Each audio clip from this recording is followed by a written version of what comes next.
உலகம் முழுவதும் உள்ள சன்லைஃப் தொலைக்காட்சி நேயர்களே, உங்கள் அனைவருக்கும் வணக்கம். இது நாட்டு மருத்துவம், நலம் தரும் மருத்துவம், எல்லோருக்கும் ஏற்ற பக்க விளைவுகள் இல்லாத பாதுகாப்பான பணச்செலவுகள் இல்லாத மருத்துவம். எளிய மருந்துகளை இந்த நிகழ்ச்சியிலே நாம் ஒவ்வொன்றாக பார்த்து பழகி பயன்பெற்று வருகின்றோம். இன்று சில மருத்துவ குறிப்புகளை நாம் தெரிந்து கொள்வோம். த ஆப்பிள் சிடர் வினிகர் என்று கடைகளிலே நாம் எளிதாக பெறக்கூடிய ஒன்று, புளிப்பு காடி நீர். இது அசிட்டிக் ஆசிட் என்று சொல்லக்கூடிய அமிலத்தை உள்ளடக்கியதாக விளங்குகிறது. இதை நாம் ஒரு தேக்கரண்டி அன்றாடம் ஒரு கப் வாட்டர் என்று சொல்லக்கூடிய நீரிலே, குளிர்ந்த நீரிலேயோ அல்லது வெதுவெதுப்பான நீரிலேயோ ஒரு தேக்கரண்டி அளவு வெறும் வயிற்றிலே கலந்து பருகுவதனாலே இது வெயிட் லாஸ் என்று சொல்லக்கூடிய உடல் எடையை குறைக்கக்கூடியதாக விளங்குகிறது. இது ஃபைபர் என்று சொல்லக்கூடிய நார் சத்துவத்தை உள்ளடக்கி இருப்பதனாலே செரிமான சீர்கேடுகளை போக்கி வயிற்றிலே டாக்சின் என்று சொல்லக்கூடிய நச்சுக்கள் தங்காத வண்ணம் தடுக்கிறது. மேலும் நாம் உண்ணுகின்ற உணவினுடைய சத்துக்களை உறிஞ்சுவதற்கு இது குடலுக்கு பலம் தருகிறது, நலம் தருகிறது. இது ஃபேட் பர்னர் என்கின்ற வகையிலே இருவித கொழுப்பு சத்துவத்தை, த ட்ரைக்ளிசரைட்ஸ் எல்டிஎல் என்று சொல்லக்கூடிய இருவித கொழுப்பு சத்துவத்தை கரைத்து உடல் எடை ஏறாத வண்ணம் தடுக்கிறது. உடல் எடை ஏறி இருப்பவர்களுக்கு எடையை குறைக்கவும் இது உதவுகிறது என்பதை நாம் மறுத்தல் ஆகாது. அன்பான நேயர்களே, முகத்துக்கு அழகு என்பது கண்கள். இந்த கண்களுக்கு அழகு தருவது புருவங்கள், இமையினுடைய முடிகள். இவைகள் கருமையாக இருக்கின்ற பொழுது கண்கள் அழகாக இருக்கும். மற்றவர்களை கவர்ந்து இழுக்கின்ற நிலையிலே இந்த கண்கள் நமக்கு பயன் தரும். இந்த ஐ லேஷஸ் என்று சொல்லுகின்ற வகையிலே கண் இமையினுடைய முடிகள் கருப்பாக இருப்பதற்கு இந்த கோகனட் மில்க் என்று ஆங்கிலத்திலே சொல்லப்பெறுகின்ற தேங்காய் பால், தேங்காயை திருகி அதனுடைய பாலை எடுத்து இரவு படுப்பதற்கு முன்பாக கண் இமைகளின் மேலேயும் புருவத்தினுடைய முடியின் மேலேயும் தடவி வைத்திருந்து ஒரு 15-20 நிமிடங்களுக்கு பின்னாலே கழுவி விடுவதனாலே சில வாரங்களிலே இந்த கண் இமை முடியும் புருவ முடியும் கருகருப்பாக, வளமாக, அடர்த்தியாக வளரும். இதனாலே கண்களுக்கு அழகு கூடும் என்பதை சுட்டிக்காட்ட விரும்புகின்றேன்.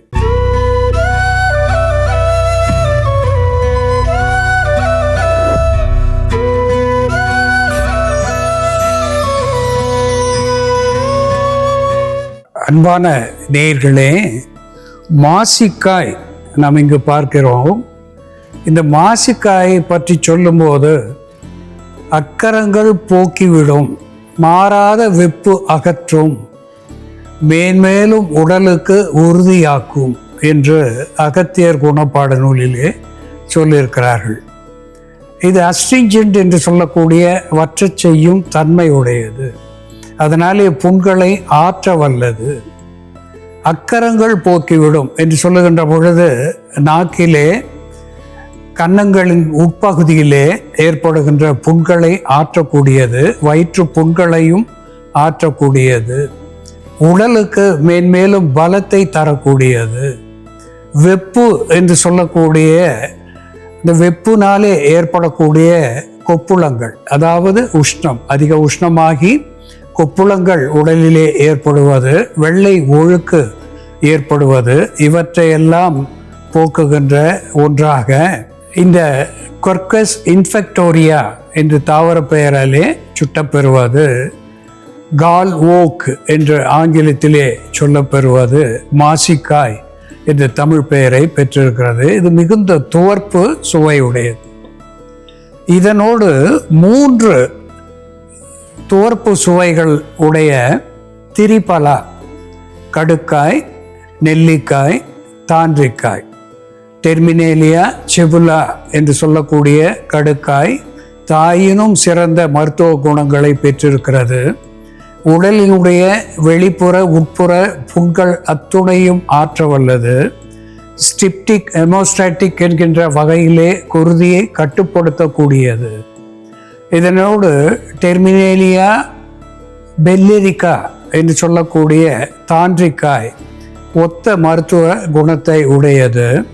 ஃபிலாந்தஸ் எம்பிலிக்கா என்று சொல்லக்கூடிய நெல்லிக்காய், நெல்லி வத்தல் விட்டமின் சி சேர்ந்தது. ஆன்டி ஆக்சிடென்ட் என்கின்ற வகையிலே புற்றுநோயை தடுக்க வல்லது. எலும்புகளுக்கு பலம் தர வல்லது. கல்லீரல், மண்ணீரல் நோய்களை தடுக்க வல்லது இந்த திரிபலா. இந்த திரிபலாவும் மாசிக்காயும் சேர்ந்து எப்படி மருந்தாகிறது என்று செயல்முறையிலே பார்ப்போம், வாருங்கள். நேயர்களே, நாம இன்னைக்கு மாசிக்காயை பயன்படுத்தி வாயின் உட்புறம் ஏற்படக்கூடிய அச்சரம், ஆசன வாயில் மூலத்தினால் ஏற்படக்கூடிய எரிச்சல், பெண்களுக்கு ஏற்படக்கூடிய வெள்ளைப்படுதல் போன்ற பிரச்சனைகளை சரி செய்யக்கூடிய மருந்துகள் எப்படி தயார் பண்றதுன்னு பார்க்கலாம். இதற்கு தேவையான பொருட்கள்: மாசிக்காய் பொடி, திரிபலா சூரணம், வெண்ணெய். நம்ம அன்றாடம் தயார் பண்ணி இன்ஸ்டண்டா சாப்பிடக்கூடிய ஒரு உள் மருந்து தயார் பண்ணலாம். இதற்கு நம்ம வெண்ணெய் எடுத்துக்கலாம். கொஞ்சமாக வெண்ணெய், ஒரு 1/4 தேக்கரண்டி அளவு வெண்ணெய் எடுத்துக்கிட்டு அதோட ஒரு 1/4 தேக்கரண்டி அளவு மாசிக்காய் பொடி, திரிபலா சூர்ணம் 1/2 தேக்கரண்டி அளவு, இதெல்லாம் மிக்ஸ் பண்ணிடணும். இந்த வெண்ணெயோட மாசிக்காய் பொடியும் திரிபலா சூர்ணமும் மிக்ஸ் பண்ணிட்டு இதை அப்படியே சாப்பிடணும்.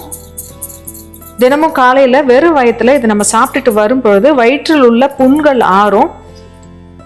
அதே போல் வாயில் தோன்றக்கூடிய அச்சரம் அது எல்லாமே சரியாகும். அச்சரத்துக்கு இது நம்ம மேல் பூச்சாவும் யூஸ் பண்ணலாம். மூலத்தினால உண்டாகக்கூடிய எரிச்சல், இரத்த கசிவு, இது எல்லாமே இந்த மருந்து சாப்பிட்டுட்டு வரும்பொழுது கண்ட்ரோல் ஆகும்.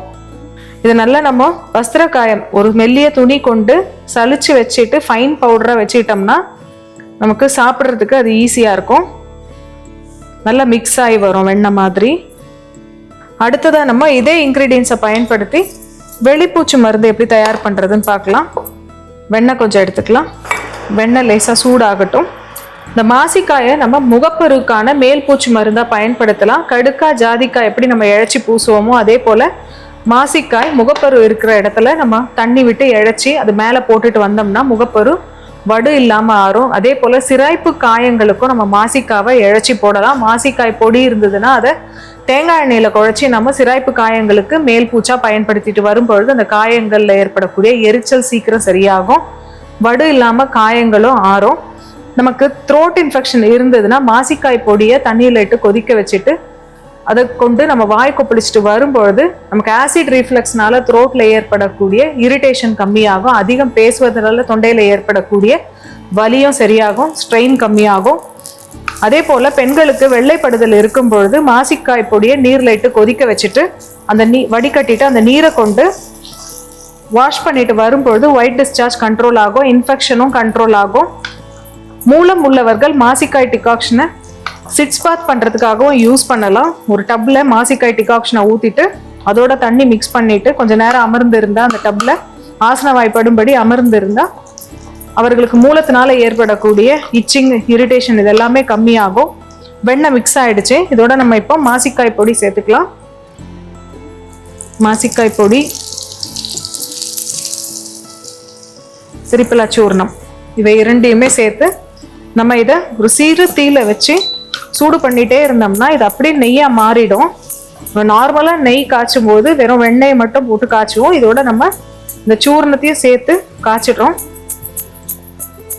இந்த மாதிரி காய்ச்சி எடுத்து வச்சுக்கிட்டோம்னா இதை நம்ம அச்சரத்துக்கு மேல் பூச்சா பயன்படுத்தலாம். இதை சாப்பிட்டாலும் ஒன்றும் ஆகாது. மருந்து இப்போ தயாராகிடுச்சு. இந்த நெய்யை நம்ம வடிகட்டி வடித்து வச்சுக்கிட்டோம்னா இது மூலம், அல்சர், அச்சரம் போன்ற பிரச்சனைகளுக்கு பயன்படுத்தலாம். அல்சர் இருக்கிறவங்க தினமும் ஒரு 10 சொட்டு இந்த நெய்யை வெறும் வயிற்றுல சாப்பிட்டுட்டு வரும்பொழுது வயிற்று புண்களை ஆற்றக்கூடிய மருந்தாகவும் அல்சரை குணப்படுத்தக்கூடிய மருந்தாகவும் செயல்படும். மாசிக்காய் சூரணம் மற்றும் திரிபலா சூரணம் சேர்ந்த இந்த நெய் வெளிப்பூச்சா பயன்படுத்திட்டு வரும்பொழுது மூலத்தினால் ஆசன வாயில் ஏற்படக்கூடிய எரிச்சலை கட்டுப்படுத்தக்கூடிய மருந்தாவும், அச்சரத்தினால் வாயில் உண்டாகக்கூடிய புண்களை குணப்படுத்தக்கூடிய மருந்தாவும் செயல்படும். அதே போல வெள்ளைப்படுதல் இருக்கக்கூடிய பெண்கள் தினமும் 10 சொட்டு அளவு இந்த மருந்தை சாப்பிட்டுட்டு வரும்பொழுது அவர்களுக்கு வெள்ளைப்படுதல் சரியாகும். அன்பான நேயர்களே, குவர்கஸ் இன்ஃபெக்டோரியா என்று தாவர பெயராலே சுட்டப்பெறுவது, ஓகால்ஸ் என்று ஆங்கிலத்திலே சொல்லப்பெறுவது, மேஜிக் நட் என்று கூட அதற்கு ஆங்கில பெயர் உண்டு. அது ஏன் என்று பார்க்கின்ற நிலையிலே, இந்த மாசிக்காய் ஒரு பூவோ காயாகவோ உருவாவது இல்லை. ஒரு மரத்தினுடைய பால் சில வண்டுகளுடைய செயலாலே அந்த பால் வெளிப்பட்டு அது காயாக மாறி நமக்கு இப்படி கிடைக்கின்ற ஒன்று. அதனாலே மேஜிக் நட் என்று அதற்கு பெயரை சொல்லியிருக்கிறார்கள். இந்த மாசிக்காய் ஒரு அஸ்ட்ரிஞ்சன்ட் என்று சொல்லக்கூடிய வற்றச் செய்யும் துவர்ப்பு சுவை உடையது. ஸ்டிப்டிக் என்று சொல்லக்கூடிய குருதியை கட்டுகின்ற தன்மை உடையதாக விளங்குகிறது. டானிக் என்கின்ற வகையிலே உடலுக்கு உரமூட்டியாக மாசிக்காய் மட்டுமே தனி மருந்தாகிறது. உள்ளே இருக்கின்ற உறுப்புகளுடைய அத்துணை புண்களையும் ஆற்ற வல்லதாகவும் இந்த மாசிக்காய் தீநீரோ சூரணமோ நமக்கு மருந்தாகி பயன் தருகிறது. இந்த மாசிக்காய் சூரணத்தோடு கடுக்காய், நெல்லிக்காய், தாண்டிக்காய் என்ற 3ம் சேர்ந்த திரிபலா சூரணம், திரிபலா சூரணம், மாசிக்காய் சூரணம், இவற்றை வெண்ணெயோடு சேர்த்து இங்கே நெய் பதத்திலே நாம் செய்து வைத்திருக்கின்றோம். இதை அவ்வப்போது ஆசன வாயின் மேலே தடவி வருவதனாலே மூலத்தினாலே ஏற்படுகின்ற கடுப்பு, எரிச்சல் இவையற்றெல்லாம் போக்குகின்ற ஒன்றாக விளங்குகிறது.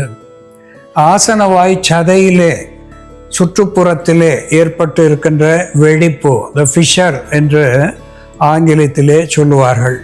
மலம் கழிக்கின்ற பொழுது அந்த சுருங்கி விரிகின்ற தசையிலே ஏற்பட்டிருக்கின்ற வெடிப்பினாலே வலி ஏற்படுவது, குருதி கசிவு ஏற்படுவது, இப்படிப்பட்ட நோயை போக்கக்கூடிய மேல்பற்று மருந்தாக இந்த மாசிக்காய் திரிபலா கலந்த நெய் நமக்கு பயன் தருகிறது.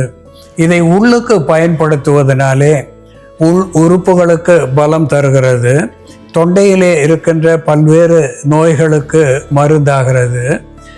நல்ல குரல் வளத்தை தரக்கூடிய ஒன்றாகவும் இது திகழ்கிறது. எங்கேனும் குருதி கசிவு இருக்கின்ற நிலையிலே அந்த குருதி கசிவை நிறுத்தக்கூடிய ஒன்றாக விளங்குகிறது. ஹேமச்சூரியா என்று சொல்லக்கூடிய வகையிலே சிறுநீர் கழிக்கின்ற பொழுது சிலருக்கு குருதியோடு கலந்து வருகின்ற சிறுநீர், அந்த நிலையிலே இந்த மாசிக்காய் திரிபலா கலந்த நெய் உள்மருந்தாகி நமக்கு பயன் தருகிறது. அன்பான நேயர்களே, மாசிக்காய் எப்படி மருந்தாகிறது என்று நாம் பார்த்து தெரிந்து கொண்டோம். இது போல வேறு ஒரு மருத்துவ குறிப்போடு நாம் மீண்டும் சந்திப்போம். நன்றி, வணக்கம்.